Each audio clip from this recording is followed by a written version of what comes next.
Assalomu alaykum hammaga. Akalar, Malibu 2 mashinamizni sotib oldik. Ko'rib turibsizlar, mashina tanib bo'lmaydigan holatga kelib qolgan. Tomlari ochilib ketgan, lyuk panoramalar yo'q joyida, eshiklar chiqib ketgan. Mana ko'rib turibsizlar, uzilib ketgan pedallaridan. Aerobaklari otgan. Tarpetga, rul, airstoyga aerobaklari chiqib ketgan mashinani. Orqa kirlovlar yirtilib yotibdi. Bagaj ham deyarli sog' emas, pachoq joylari ko'p. Bu yer tomonda ham udari bor, hado'ylar qiyshayib ketgan, eshiklar pachoq. Tom stoygalar qarang, uzilib ketgan mashina tomi. Oldi bordi, butun motor otseklari joyida turibdi, zavod bo'ladi shu holatda ham mashina.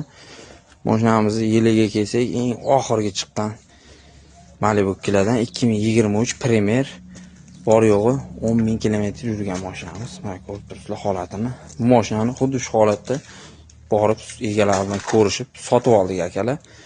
Xabaringlar bor, kimda shunaqa urilgan, DTP bo'lgan mashinalar bo'lsa, O'zbekiston bo'ylab zo'r narxlar sotib olamiz. Telefon nomerlarini pastda qoldirib qo'yaman.